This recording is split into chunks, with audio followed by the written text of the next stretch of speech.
On a même dans le voisinage du Sahel des pays qui pensent qu'ils peuvent gérer le Sahel par le chantage et régler leurs problèmes aux dépens de la stabilité du Sahel. Quel est le rôle de l'Algérie dans la guerre civile qui a secoué le pays entre 2011 et 2015 ?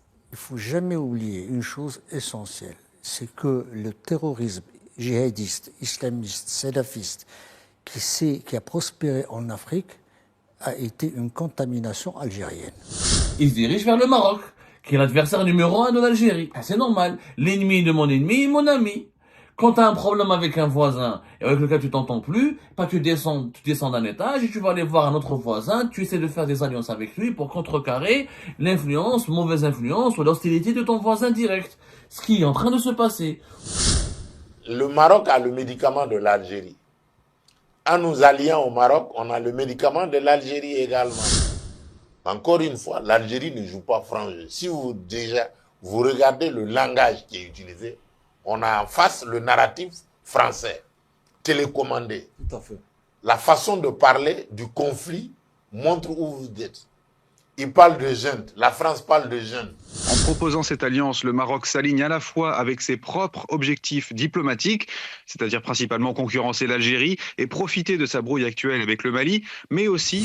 Est-ce que nous ne sommes pas en train d'assister à la déchéance, à la fin de l'influence, notamment sécuritaire, historique de l'Algérie, au profit d'un nouvel axe sécuritaire dans cette région du Sahel et particulièrement dans cette alliance des États du Sahel? Sa Majesté le Roi a toujours placé le Sahel dans toutes les actions de solidarité du Maroc envers l'Afrique. La position marocaine est fondée sur 3 ou 4 principes. Le premier principe, et je l'ai dit tout à l'heure, c'est que la stabilité du Sahel est fondamentale et la priorité numéro 1. On peut faire des dissertations sur le Sahel de loin lorsqu'on est dans une capitale européenne lointaine, mais vivre la situation du Sahel et être impacté directement par la situation du Sahel donne une perspective différente, où la stabilité est l'élément clé, où un Sahel qui vit dans le chaos serait une menace pour ses populations, mais aussi pour son voisinage. Et donc la stabilité est au cœur de la vision de Sa Majesté le Roi par rapport à cette région. Deuxième élément, c'est que pour le Maroc, la transition est nécessaire dans ces pays-là. La transition démocratique est nécessaire. Et le Maroc fait confiance aux élites des pays du Sahel, au génie des peuples du Sahel pour trouver le meilleur chemin, pour faire face à cette situation complexe et réussir leur transition. Et ça me ramène au troisième principe. Le Maroc est contre l'ingérence étrangère dans le Sahel. Le Maroc a toujours été contre les politiques de donneurs de leçons au Sahel. Les politiques de ceux qui considèrent que parce qu'ils ont des frontières avec le Sahel, qu'ils peuvent opter pour des politiques de chantage. Et malheureusement, ce ne sont pas que des visions de pays qui sont européens. On a même dans les voisinages du Sahel des pays qui pensent qu'ils peuvent gérer le Sahel par le chantage et régler leurs problèmes aux dépens de la stabilité du Sahel. Le Maroc n'a jamais été dans cette logique. Le Maroc a toujours été dans une logique de confiance dans la capacité des pays du Sahel à régler leurs problèmes. Et ça me ramène au dernier principe. La politique de Sa Majesté le Roi avec les pays du Sahel, que ce soit au niveau bilatéral ou en tant que région, est une politique d'accompagnement, pas une politique de se substituer aux pays pour leur dire voilà ce qui est bon pour vous. Les pays du Sahel ont la maturité, ont la connaissance pour définir eux-mêmes ce qui est bon pour eux. Et la prise du pouvoir par l'armée à Bamako, Ouagadougou et Niamey qui a rebattu les cartes des alliances internationales avec notamment le départ de la France du Sahel et l'arrivée de l'influente Russie sur le continent. Alors avec cette proposition, le Maroc se positionne en nouveau partenaire pour des pays en recherche de soutien. Un partenariat dit Sud-Sud qui permet à la fois de se positionner aux yeux du monde comme leader dans la région, mais aussi d'être un allié crédible pour ses voisins africains. Oui, pourtant, Victor Moria, le Maroc est un fidèle allié de la France et des États-Unis. C'est toute la subtilité de la manœuvre. En proposant cette alliance, le Maroc s'aligne à la fois avec ses propres objectifs diplomatiques, c'est-à-dire principalement concurrencer l'Algérie et profiter de sa brouille actuelle avec le Mali, mais aussi s'assurer de nouveaux soutiens dans la quête de la reconnaissance internationale de la marocanité du Sahara occidental. Le Maroc, ce n'est pas vraiment de sa spécialité l'ingérence dans les affaires des pays, les affaires internes, bien sûr, des pays. Ce que reproche d'ailleurs Bamako à Alger, mais pas que. Naïm Kamal, vous vouliez rajouter quelque chose, peut-être par rapport à cela, par rapport aussi à ce que reproche Bamako à Alger de prôner que Alger soutient des groupes terroristes et soutient des factions rebelles. C'est une donne qui n'est pas nouvelle aujourd'hui. Quel est le rôle de l'Algérie dans la guerre civile qui a secoué le pays entre 2011 et 2015 ? Il ne faut jamais oublier une chose essentielle, c'est que le terrorisme djihadiste, islamiste, salafiste, qui a prospéré en Afrique, a été une contamination algérienne. Il ne faut jamais oublier que la plupart des premiers dirigeants de ces mouvements viennent des mouvements du GIA algérien et d'autres mouvances que le FIS, le Front du Salut islamique, le Front islamique du Salut en Algérie, avait enfronté pendant la guerre civile.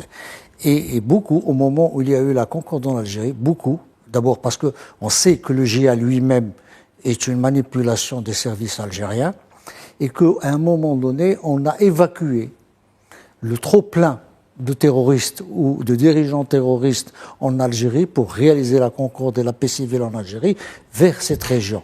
Donc, tout cet activisme. D'autant plus que pour l'Algérie, elle a toujours été présente à travers, parce que c'est tout de même 2300 km, si on compte le Niger, 1300 km seulement si on compte le Mali, de frontières. Et c'est très important pour sa propre stabilité. Mais ce que je n'arrive personnellement pas à comprendre, c'est comment elle puisse instrumentaliser les Touaregs du Mali sans que cela puisse se répercuter un jour. C'est-à-dire, c'est là où le calcul, et il faut que cela puisse se répercuter sur les Touaregs qui vivent en territoire algérien, sachant que les connexions entre les deux, les tribus et les frontières sont poreuses et qu'il y a ça. Donc, il y a ce péché originel de l'islamisme dans les régions du Sahel qui est parti d'abord de l'Algérie et qui s'est étendu au Sahel et qui a continué à prospérer et que l'Algérie a continué à filtrer, à utiliser. Ça, c'est ce qu'elle sait faire de mieux dans sa politique extérieure. C'est-à-dire, il n'a jamais été... Si on revoit toute l'histoire de la diplomatie algérienne depuis la création de l'Algérie actuelle, on ne le trouve que du temps de déjà. Il faut voir ce que Alger abritait comme terroriste et comme mouvement les Carlos, les groupes Abader, tous l'État basque, l'État basque, les Catalans. Ça a toujours été pour elle un outil qu'elle a hérité peut-être par malformation génétique du FLN et qui continue à travailler. Il n'a pas encore réussi à développer autre chose, autre outil. Il y a le cash et la menace d'insécurité. Ça a toujours été son outil et il continue. Et il faudrait qu'un jour il puisse penser que dans une action diplomatique, il faut penser gagnant-gagnant et pas toujours que quand le Maroc gagne, c'est l'Algérie qui perd ou quand l'Algérie perd, c'est le Maroc qui gagne. C'est-à-dire le Maroc n'est pas vraiment dans l'équation. Enfin, non, c'est-à-dire, par exemple, lorsque le Maroc... La perspective peut-être algérienne. Oui, quand le Maroc, par exemple, propose l'Alliance Atlantique, que les pays de l'AES viennent à Marrakech pour sceller un accord sur le développement de cette initiative, sur son soutien, pour elle le vit mal, l'Algérie. Elle le vit comme un acte d'agression au lieu d'intégrer, alors qu'il a été invité à intégrer le processus par le roi Mohamed VI, et il pouvait alors là agir dans une démarche constructive. Et cette rupture des relations politiques et diplomatiques avec un voisin aussi important que le Mali, elle est désastreuse pour les intérêts de l'Algérie, et elle profite à ses adversaires diplomatiques et géopolitiques directs, qui sont en premier lieu, le Maroc en premier lieu. Et après, on ne peut pas, je vais vous avertir, c'est-à-dire je veux dire aux dirigeants algériens, ne venez pas plus tard ou dans les jours à venir nous dire c'est à cause du Maroc, le Maroc il en profite, le Maroc il alimente les tensions entre l'Algérie et le Mali, puisque vous êtes en train vous-même d'offrir un boulevard royal au Maroc pour qu'il se positionne en force au Sahel et pour qu'il s'empare d'un terrain ou de plusieurs terrains qui étaient naguère et dans un passé récent des terrains conquis pour l'Algérie.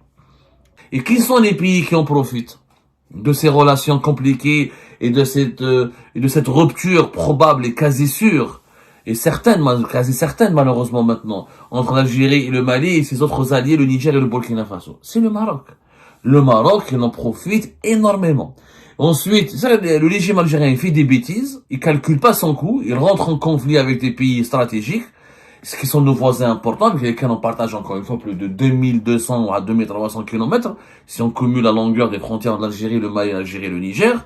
Et ces pays-là, quand ils se bagarrent avec l'Algérie, quand ils se sentent lésés ou menacés par l'Algérie, ou incompris par l'Algérie, ou déstabilisés par l'Algérie, ou là qu'ils ont des problèmes avec l'Algérie, ils se dirigent vers qui?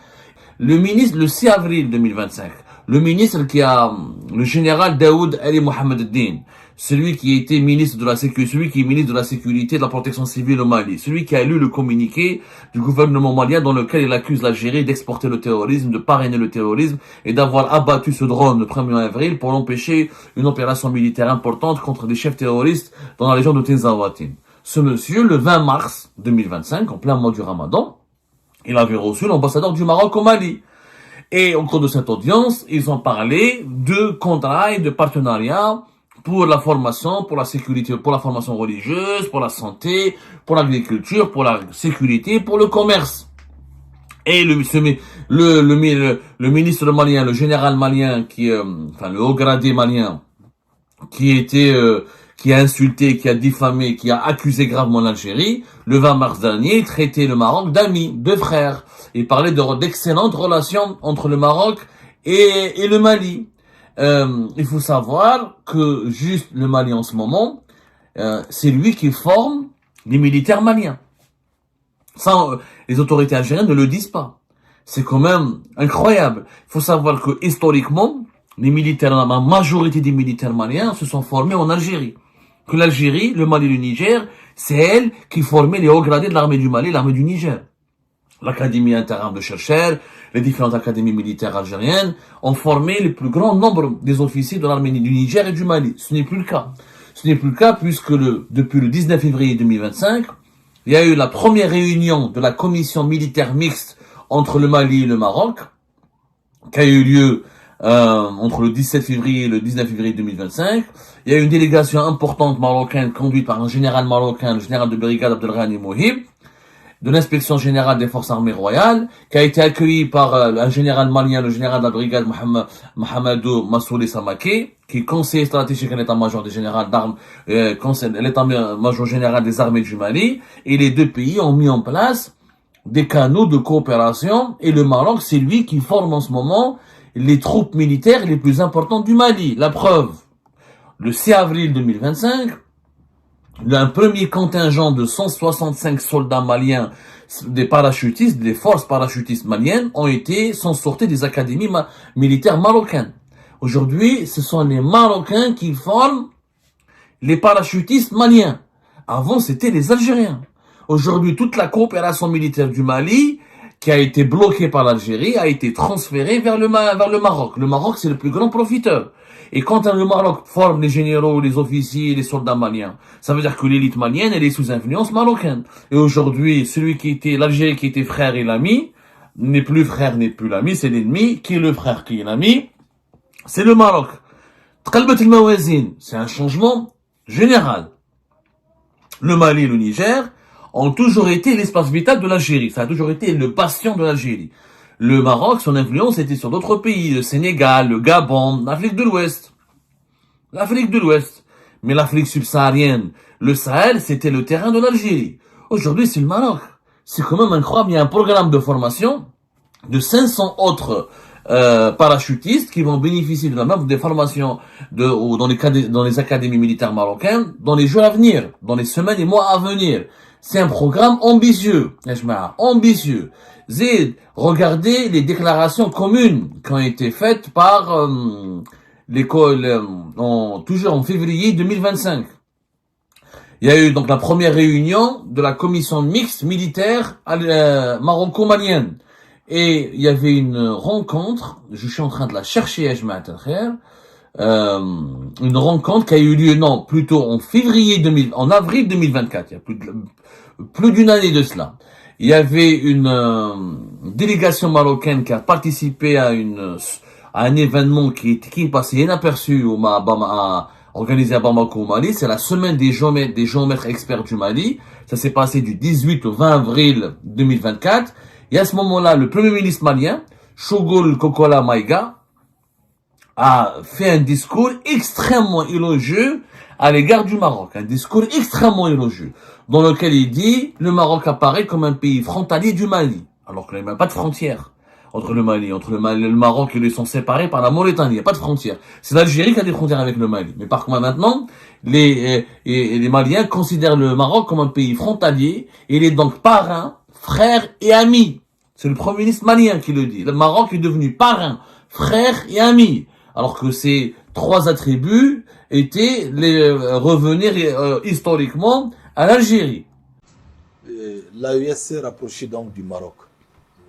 Quand nous savons que entre le Maroc et l'Algérie, c'est je t'aime moi non plus, est-ce que ça peut justifier un peu cette montée de tension, de fièvre?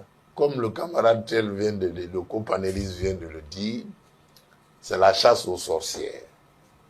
Si vous voyez que l'histoire du drone prouve à satiété que l'AES répond d'une seule voix. Le drone a été abattu parce que le drone a vu ce qu'il ne devait pas voir. Un groupe terroriste, puis c'est juste après.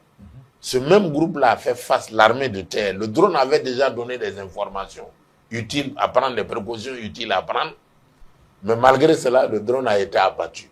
Ça a donné l'occasion aux autorités maliennes qui étaient sur le front de savoir à quoi s'en tenir.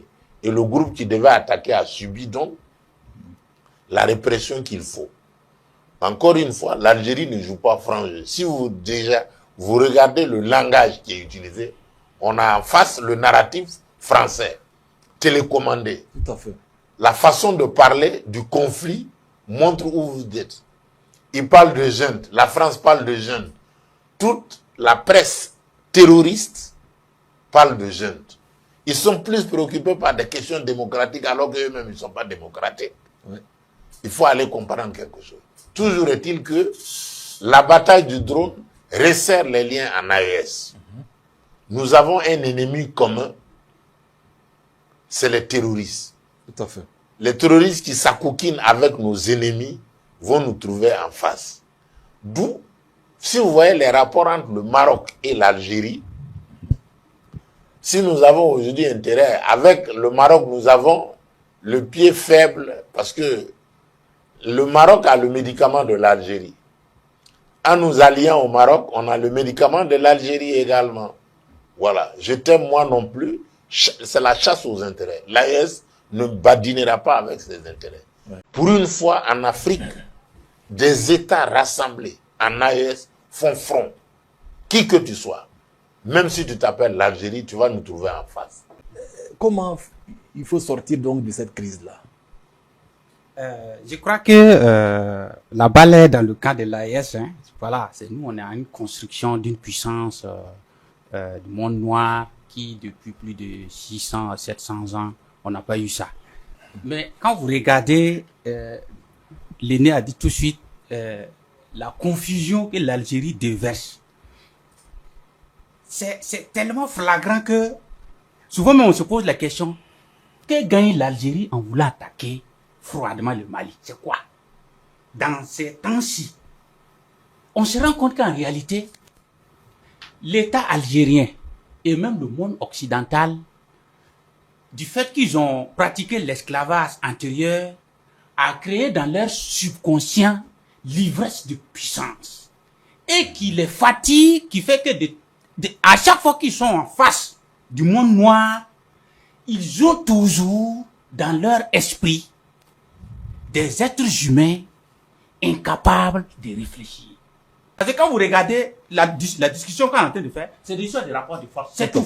Et l'Algérie, en pensant qu'en s'adossant avec la France, il peut influencer sur l'accord d'Alger pour le retour de Kidal aux groupes armés, nous, à notre niveau, nous récupérons Kidal pour former le grand espace de l'AES. Donc, c'est une bataille qui est clairement identifiée. Absolument. Maintenant, est-ce que l'Algérie, vu la montée en puissance de l'AES, vu la réaction de la Russie sur la zone européenne, vu le Maroc qui le regarde à gauche, voilà, est-ce que tous ces éléments qui sont sur la table peuvent changer le regard de l'État et des autorités algériennes? C'est à eux de pouvoir savoir que si vous voulez construire un espace vital et vivable dans l'avenir pour la population algérienne, il va du même coup venir dans l'AES. Maintenant, il faut tuer un mal, guérir de la supériorité arabe. Est-ce qu'il faut se parler, l'AES et l'Algérie?